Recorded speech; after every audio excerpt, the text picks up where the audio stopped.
sembah sujud di tumpuan kakinya. Mari tinggikan Tuhan Allah kita, kuduslah namanya.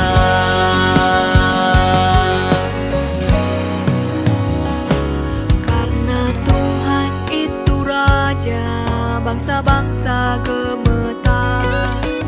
Di atas kerubia bertata. Tuhan itu maha besar, mengatasi segala bangsa.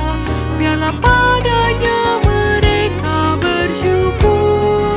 Mari tinggikan Tuhan Allah kita, sembah sujud di tumpuan kakinya. Mari tinggikan Tuhan Allah kita, kuduslah namanya.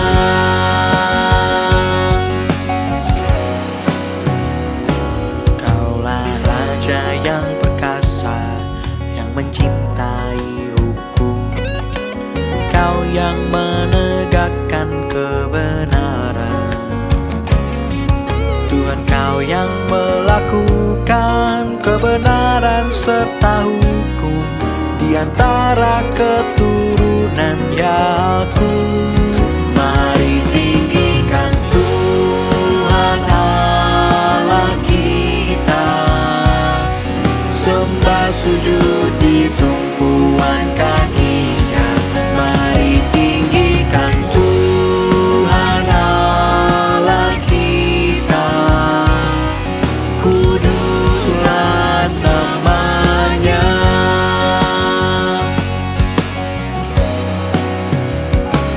Musa, Harun dan Samuel menyerukan namanya. Imam dan umat ikut memohon. Dijawabnyalah mereka dari dalam tiang awan. Ketetapannya pun dipegang teguh. Mari tinggikan Tuhan Allah kita, sembah sujud di tumpuan kakinya. Mari tinggikan Tuhan Allah kita, kuduslah namanya.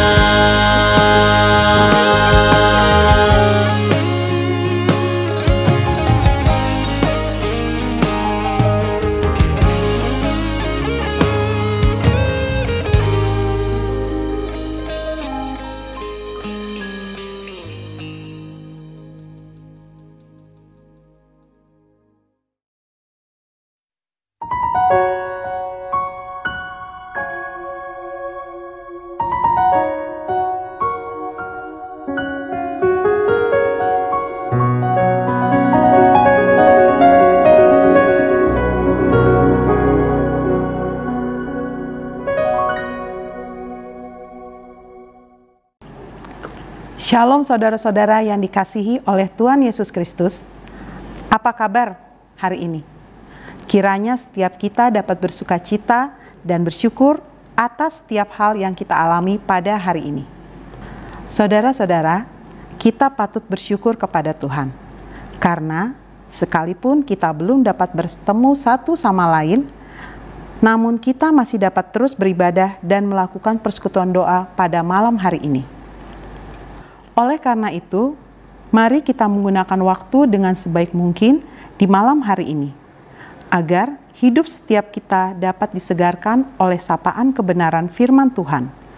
Karena kita sungguh percaya seperti yang dikatakan oleh firman Tuhan dalam Yesaya 40 ayat 29-31 yang berkata, Dia memberi kekuatan kepada yang lelah dan menambah semangat kepada yang tiada berdaya. Orang-orang muda menjadi lelah dan lesu, teruna-teruna jatuh tersandung.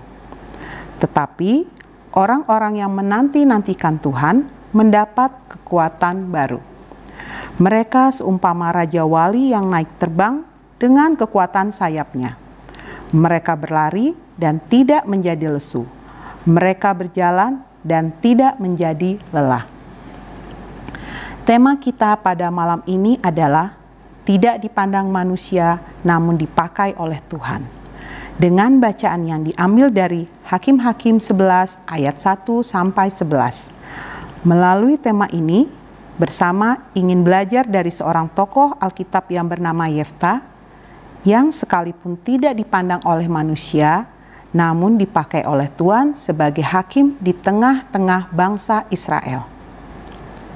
Sebelum kita memasuki persekutuan kita di malam hari ini, mari bersama kita mengambil saat teduh pribadi.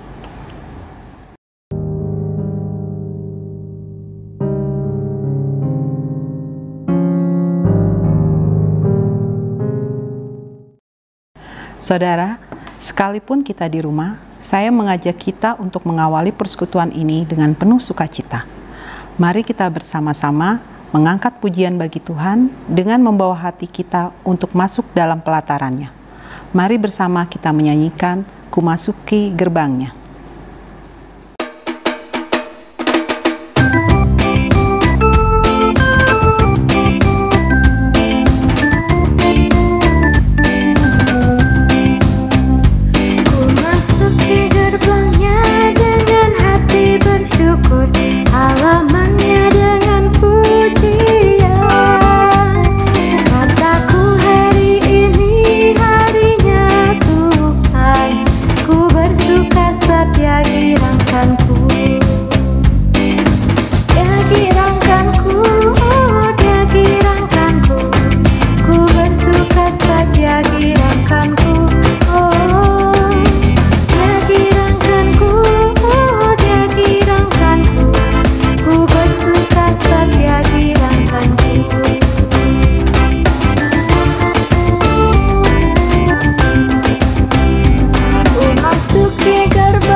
Saudara-saudara yang dikasihi oleh Tuhan Yesus Kristus, kematangan pribadi seseorang nampak ketika dia di dalam pimpinan Tuhan mampu untuk menghadapi persoalan dan pergumulannya dengan sikap iman yang benar.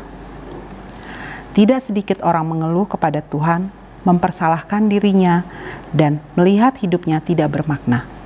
Karena hidup dalam kepahitan terhadap masa lalu dan belum bisa berdamai atasnya.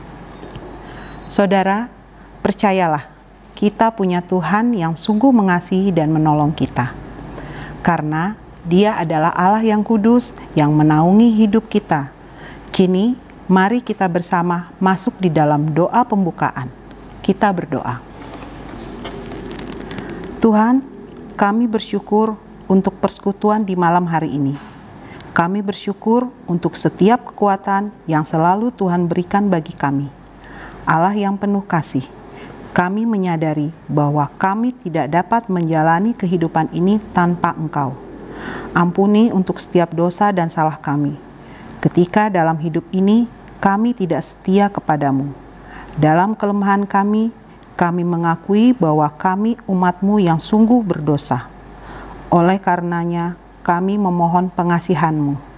Di dalam nama Tuhan Yesus Kristus, kami berdoa dan merendahkan diri kami. Amin. Saudara, kini saya mengajak kita untuk bersama membaca Mazmur melalui Mazmur pasal 3. Mari kita bersama-sama membacanya. Ya Tuhan, betapa banyaknya lawanku. Banyak orang yang bangkit menyerang aku. Banyak orang yang berkata tentang aku. Baginya tidak ada pertolongan daripada Allah. Tetapi Engkau, Tuhan, adalah perisai yang melindungi aku. Engkaulah kemuliaanku dan yang mengangkat kepalaku. Dengan nyaring aku berseru kepada Tuhan, dan Ia menjawab aku dari gunung yang kudus. Aku membaringkan diri lalu tidur. Aku bangun sebab Tuhan menopang aku. Aku tidak takut kepada puluhan ribu orang yang siap mengepung aku. Bangkitlah, Tuhan, tolonglah aku, ya Allahku. Ya, Engkau telah memukul rahang semua musuhku dan mematahkan gigi orang-orang fasik. Dari Tuhan datanglah pertolongan, berkat-Mu atas umat-Mu. Saudara-saudara, sesaat lagi kita bersama akan masuk di dalam perenungan firman Tuhan. Sebelum kita bersama menerimanya, mari kita menyanyikan Satu Hal Yang Kurindu.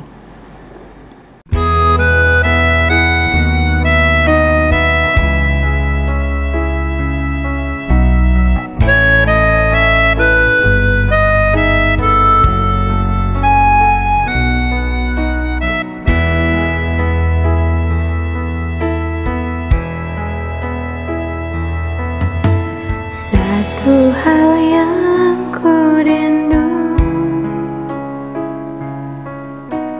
berdiam di dalam rumah-Mu. Satu hal yang ku pinta, menikmati bait-Mu, Tuhan. Satu hal yang ku rindu, berdiam di dalam rumah-Mu. Satu hal yang ku pinta,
Selamat malam Bapak Ibu Saudara yang dikasihi oleh Tuhan Yesus Kristus.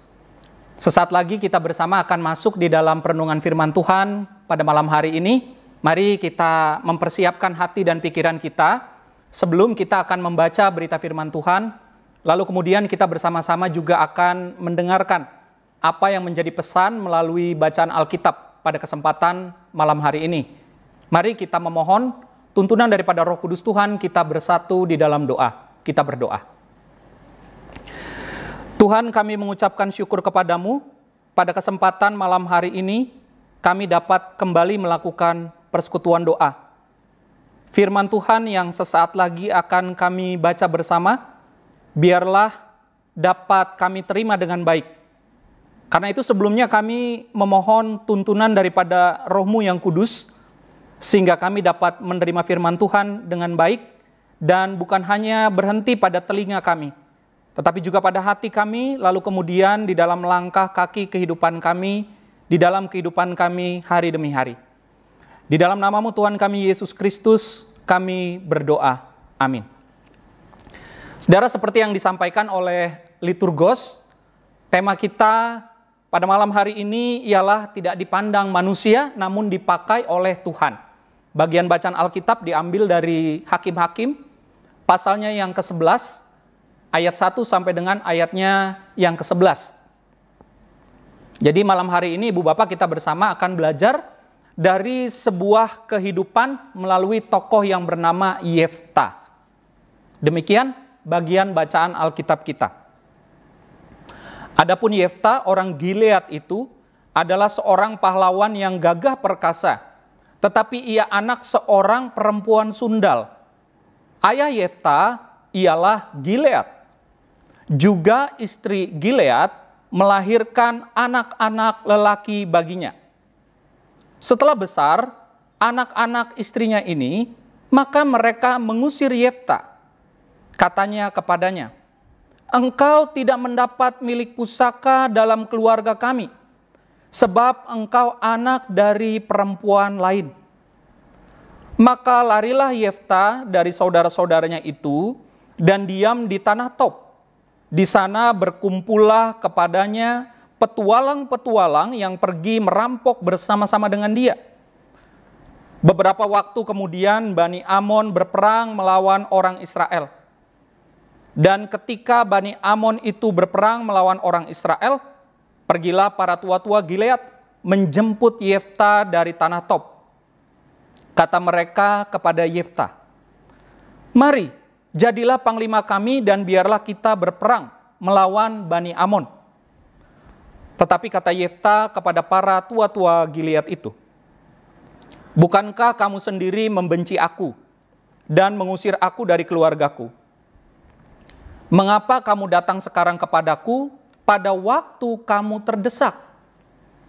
Kemudian berkatalah para tua-tua Gilead kepada Yefta, "Memang kami datang kembali sekarang kepadamu. Ikutilah kami dan berperanglah melawan Bani Amon.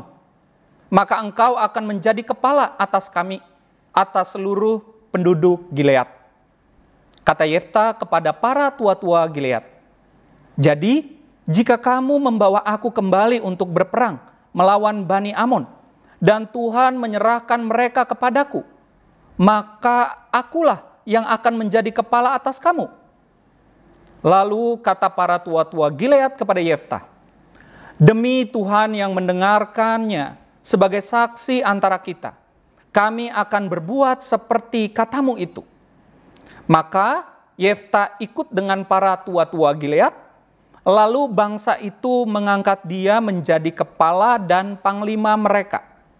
Tetapi Yefta membawa seluruh perkaranya itu ke hadapan Tuhan di Mispa. Saudara-saudara, demikian bagian bacaan Alkitab kita pada kesempatan malam hari ini. Berbahagialah setiap kita yang boleh ikut membaca, mendengarkan, lalu rindu juga untuk dapat melakukan firman Tuhan di dalam seluruh kehidupan kita. Saudara-saudara yang dikasihi oleh Tuhan Yesus Kristus, bagi mereka yang memelihara dan punya hewan peliharaan di rumah, atau kalau suka nonton di YouTube, Ibu Bapak banyak sekali di YouTube itu konten-konten yang menceritakan tentang kehidupan pribadi atau keluarga misalkan yang dalam kesehariannya mereka memelihara hewan-hewan tertentu. Yang paling banyak sih memang anjing ya, hewan anjing, lalu kemudian ada banyak juga akun-akun yang menceritakan bagaimana cara memeliharanya dan juga kehidupannya.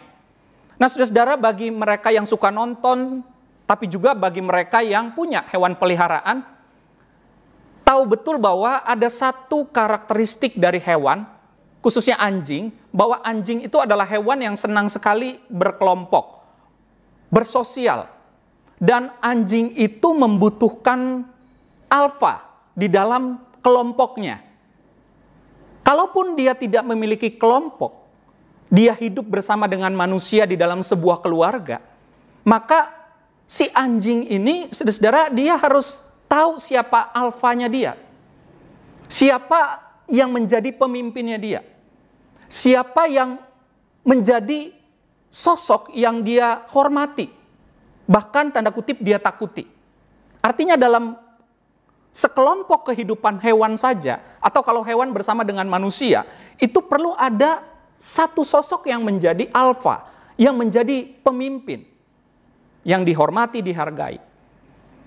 Saudara-saudara, dalam perkembangan sejarah bangsa Israel, yang dimulai dengan tradisi nabi, lalu kemudian muncullah tradisi hakim-hakim, dan kemudian muncul tradisi raja-raja. Saudara, dalam kehidupan bangsa Israel ini seringkali dalam hal memilih pemimpin, itu dimulai dengan Allah yang mengajarkan mereka, tetapi dalam perkembangan sejarahnya mereka itu melihat bangsa-bangsa lain. Contoh halnya ketika raja misalkan, ketika bangsa lain punya raja, maka orang Israel juga kepingin. Lalu mereka bilang, kami juga pingin punya raja. Padahal sudah diingatkan, hati-hati, nanti akan muncul pertikaian, nanti akan muncul perdebatan dan juga bangsa ini akan terpecah-pecah. Tapi mereka pingin, karena bangsa lain punya. Nah, hari ini kita belajar dari kitab Hakim-Hakim. Judulnya saja kitab Hakim-Hakim ya Ibu Bapak Saudara ya. Jadi tentu kita akan belajar dari salah satu tokoh, Hakim. Nah, Hakim yang kita baca ini atau di dalam kitab Hakim-Hakim ini tentu saja fungsinya bukan hanya seperti hakim di dalam kehidupan kita sekarang ya. Yang dia mengambil keputusan di dalam sebuah persidangan. Bukan. Tetapi hakim atau seorang hakim di dalam Perjanjian Lama, dalam tradisi Perjanjian Lama, adalah seseorang yang mengambil sebuah keputusan etis dalam kehidupan masyarakat, dalam kehidupan agama, tetapi juga dia adalah seseorang yang harus bisa memimpin bangsa ini di dalam sebuah pergumulan. Jadi kurang lebih demikianlah tokoh yang disebut sebagai hakim di dalam Alkitab. Dari sekian banyak hakim, Ibu Bapak Saudara, saya nggak tahu juga ya, siapa saja yang Ibu Bapak hafal, yang Ibu Bapak tahu nama-nama daripada hakim-hakim ini. Hari ini kita belajar dari satu tokoh yang namanya Yefta. Bapak Ibu pernah ketemu nggak dengan orang Kristen yang namanya Yefta? Banyak ya, bahkan di kehidupan GKI Harapan Jaya juga ada satu anak sekolah minggu yang namanya Yefta. Nah, saudara-saudara yang dikasih oleh Tuhan Yesus Kristus, ternyata ada sebuah cerita tentang sosok Yefta ini dan menarik sekali. Saya mulai misalkan dari ayatnya yang pertama dan ayatnya yang kedua. Demikian katanya, adapun ada seorang bernama Yefta, orang Gilead itu. Nah, orang Gilead itu memang terkenal memiliki tubuh fisik yang tidak sama dengan orang-orang atau suku-suku lainnya. Dia disebut sebagai seorang pahlawan yang sangat gagah perkasa. Itu kondisi fisiknya. Fisiknya oke, fisiknya bagus, dia juga seorang yang sangat gagah perkasa, sehingga walaupun kita tidak punya foto daripada Yefta ini, Bapak Ibu, saya sih yakin dia pasti badannya tegap, badannya gagah begitu ya.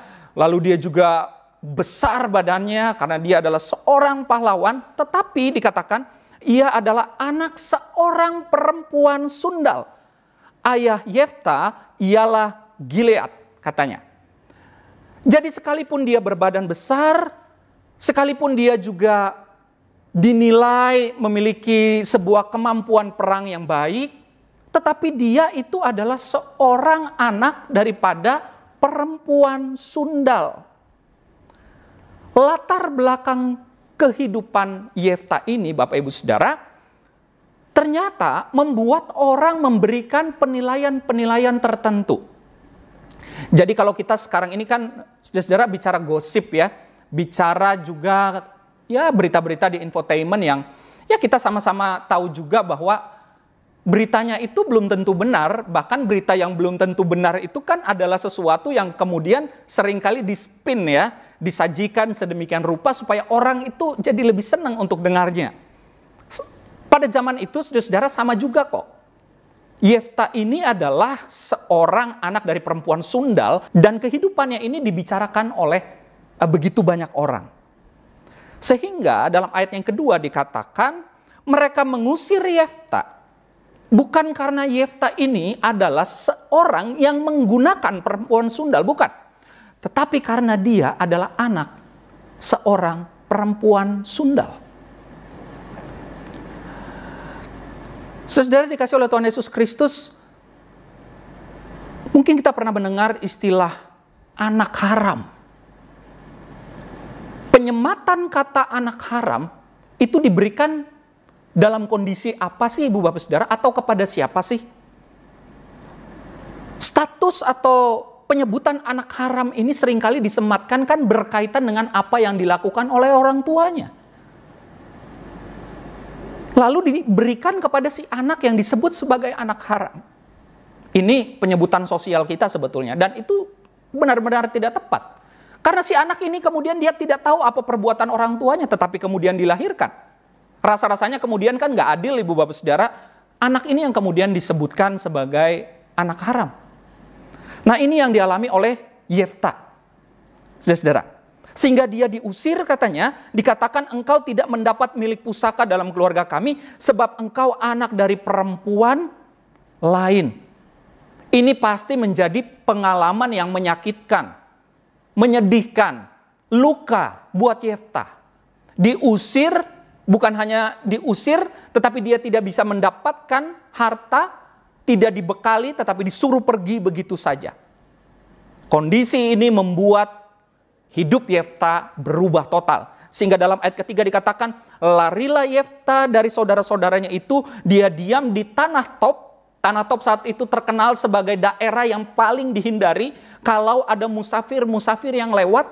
Kenapa? Karena di situ adalah daerah yang banyak sekali perampok yang mengambil harta benda, sehingga daerah itu adalah daerah yang paling kalau bisa dihindari bagi para musafir atau orang-orang yang melakukan perjalanan. Di sana berkumpul kepadanya petualang-petualang yang pergi merampok bersama-sama dengan dia. Pada akhirnya dia menjadi seorang perampok. Kenapa? Karena dia mengalami luka di dalam hatinya, karena dia diusir dari tempat dia tinggal. Saudara, memang kehidupan yang kita sebut sebagai kehidupan yang kurang baik lah atau jelek begitu ya Ibu Bapak Saudara ya, itu pasti ada latar belakangnya kok. Tidak mungkin orang tiba-tiba memilih untuk hidupnya ini tidak baik, tidak mungkin. Kalau kita ketemu misalkan yang paling sederhana Ibu Bapak Saudara, kenapa ada orang yang senang sekali ngomongin orang? Kenapa ada orang yang senang sekali bertikai sama orang lain? Itu pasti ada pengalaman tuh yang menyebabkan dia menjadi pribadi yang seperti itu. Karena pada dasarnya Tuhan menciptakan kita untuk menjadi pribadi yang baik. Dalam cerita ini dikatakan, ternyata ada peperangan dari Bani Amon melawan suku bangsa Israel. Dan Bani Amon itu sangat kuat sekali sehingga pergilah tua-tua Gilead, orang-orang Israel ini menjemput Yefta. Mereka akhirnya butuh. Dikirimlah the elder, para tua-tua, ya, yang disebut sebagai para pemimpin lah ya dalam kehidupan agamanya saat itu. Mereka minta tolong kepada Yefta. Kenapa? Karena mereka saat itu terdesak. Karena itu Yefta juga bilang kan dalam ayatnya yang ke-7, bukankah kamu sendiri yang membenci aku dan mengusir aku dari keluargaku? Mengapa sekarang kamu datang kepadaku pada waktu kamu terdesak? Nah, saudara-saudara yang dikasih oleh Tuhan Yesus Kristus, dalam kisah ini kita bersama melihat bagaimana manusia atau sekelompok orang dari orang Israel saat itu menyepelekan, meremehkan dari Yefta ini. Tetapi ternyata Yefta dipakai oleh Tuhan. Saudara-saudara, seringkali kita juga mungkin merasa diri kita ini nggak pede, diri kita ini nggak bisa, apa sih yang bisa kita lakukan, atau mungkin kita melihat orang lain. Kita melihat kejelekannya, kekurangannya, keburukannya. Padahal kita juga tahu hidup kita juga belum tentu baik-baik amat.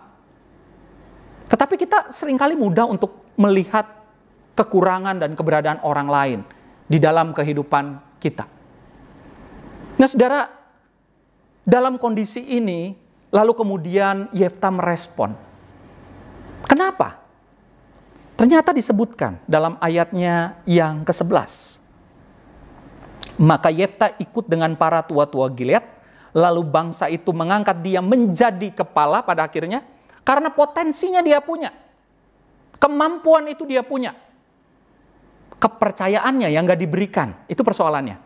Lalu sekarang kepercayaannya diberikan, tetapi yang dipandang oleh Yefta itu bukan tentang siapa yang dipimpin dan bukan sekedar membetulkan atau menyembuhkan nama baiknya, bukan. Dia juga bukan ingin mengatakan akhirnya kalian atau lu butuh gua kan, enggak gitu sebetulnya.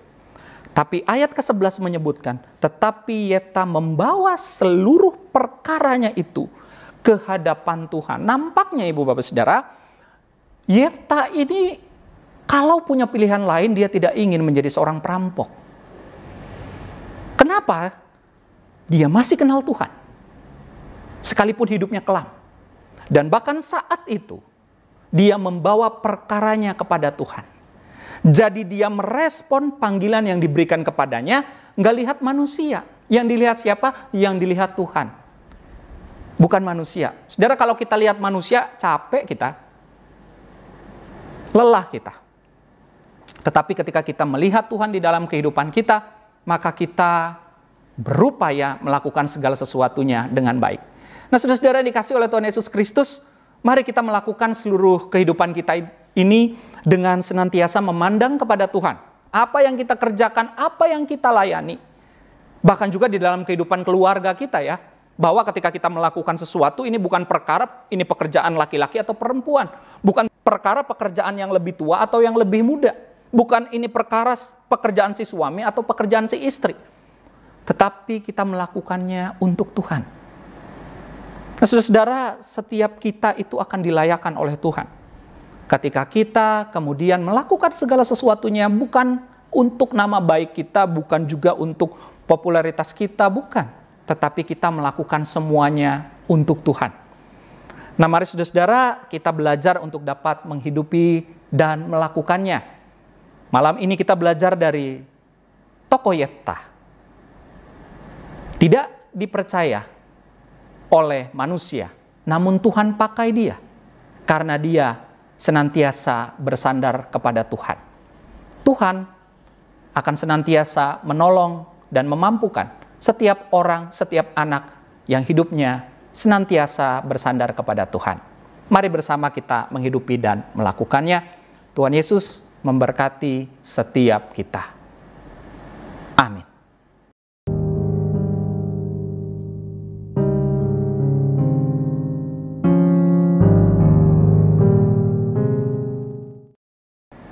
Saudara-saudara, mari kini kita bersatu di dalam doa malam. Kita berdoa. Pada malam hari ini ya Tuhan, kami mengucapkan syukur untuk persekutuan doa yang boleh dilakukan, baik kami secara pribadi yang mengikutinya, maupun juga mereka yang mengikutinya bersama-sama dengan keluarga. Kami mengucap syukur untuk setiap mereka yang terlibat dalam pelayanan persekutuan doa ini. Mereka yang senantiasa berkomitmen, para koordinator wilayah yang mengatur penjadwalan ini. Kami juga berdoa untuk setiap mereka yang terlibat. Demikian juga pada malam hari ini untuk liturgos, maupun juga singer, serta juga bagi hamba. Dan tidak lupa juga untuk setiap mereka yang terlibat di belakang layar, mereka juga yang boleh melakukan pelayanan mereka, Tuhan boleh senantiasa memberkati. Ada banyak hal yang terjadi di dalam kehidupan kami dalam hari ini. Dan dalam kehidupan kami di hari-hari ke depan juga tentu saja ada banyak peristiwa yang akan terjadi. Doa kami ya Tuhan, Tuhan boleh senantiasa menopang kami. Kami juga berdoa ya Tuhan untuk mereka yang mungkin mengalami kelemahan tubuh atau keluarga mereka. Tuhan juga boleh kuatkan mereka ya Tuhan, supaya kesukacitaan pengharapan boleh terjadi dalam hidup mereka. Kami juga berdoa untuk masa pandemi yang saat ini bersama kami hadapi. Biarlah distribusi pelaksanaan vaksin boleh berjalan dengan baik, dan pada waktunya kondisi yang semakin lebih stabil, lebih baik boleh terjadi. Kami juga terus berdoa ya Tuhan untuk tahapan pelaksanaan kebaktian onsite yang akan dimulai pada hari Minggu mendatang. Biarlah kesemuanya boleh berjalan dengan baik, protokol kesehatan juga dapat dilakukan dengan baik, dan ini lebih kepada upaya kami menyesuaikan diri dengan tatanan hidup baru, tetapi kami juga tetap bertanggung jawab untuk tahu kondisi kesehatan kami, dan biarlah hal-hal persiapan yang dilakukan oleh gereja, Tuhan yang boleh memperlengkapi. Beberapa waktu lagi kami juga akan beristirahat malam, biarlah Tuhan boleh menjaga seturut dengan kehendak Tuhan, istirahat malam kami, tidur kami, dan ketika esok hari kami dipercaya untuk melakukan setiap tugas tanggung jawab, biarlah kami juga boleh senantiasa bersandar kepada Tuhan. Terima kasih ya Tuhan Yesus, di dalam nama Tuhan Yesus kami bersyukur dan berdoa kepada Tuhan. Amin. Saudara, dalam menjalani kehidupan ini adalah baik untuk kita senantiasa percaya kepada Tuhan. Biarlah iman percaya kita juga disertai dengan hikmat dari Tuhan. Kiranya melalui persekutuan pada malam hari ini, kita dapat semakin dikuatkan di dalam kasih Tuhan Yesus Kristus.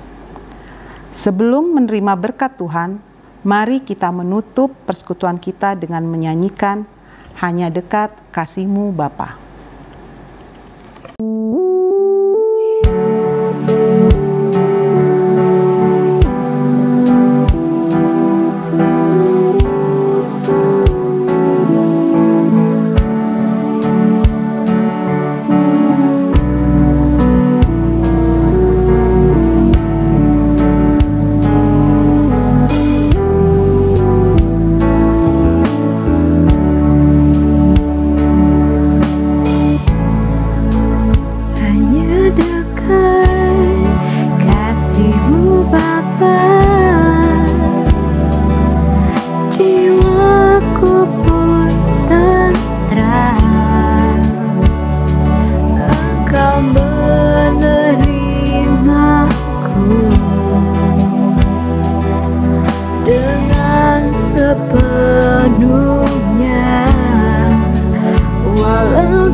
Saudara-saudara, marilah kita menutup persekutuan doa di malam hari ini dengan bersama menerima berkat Tuhan. Terimalah berkat Tuhan. Kiranya kasih karunia dari Allah Bapa, damai sejahtera dari Tuhan Yesus Kristus, serta persekutuan Roh Kudus senantiasa menjaga, memelihara, dan menuntun kehidupan engkau dari kini kekal sampai selama-lamanya. Amin.